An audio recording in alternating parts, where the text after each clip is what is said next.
नाम है अब्दुल गफ़ार और आप देख रहे हैं Abdul Gaffar Landa market YouTube official. एक और नई वीडियो के साथ हाजिर हुआ हूँ बच्चा जैकेट के हवाले से।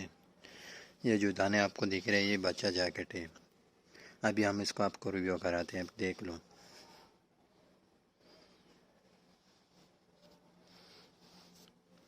लंडे का माल है, 19-20 जेन में रखना पड़ेगा। ये यूके का माल है, एक नंबर माल बच्चों का।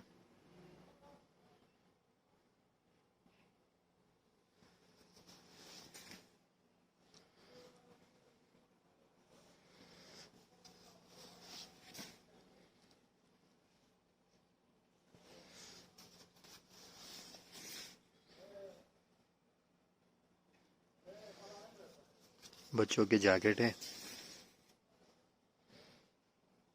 ब्रांड भी इसमें आपको मिलेंगे एडिडास।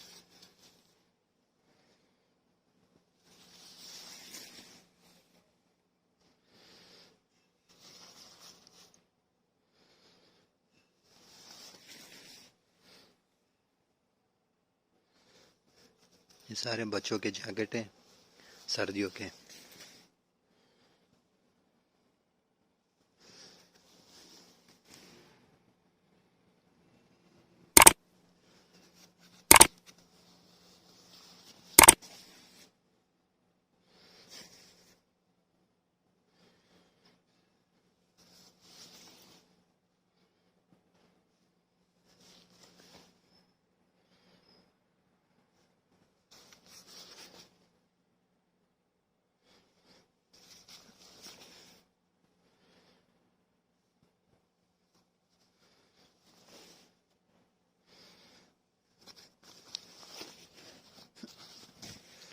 ये बच्चों की जिपर का जो है लाट पड़ी है, इसमें से अभी हमने आपको कुछ दाने रिव्यू करके दिखाए।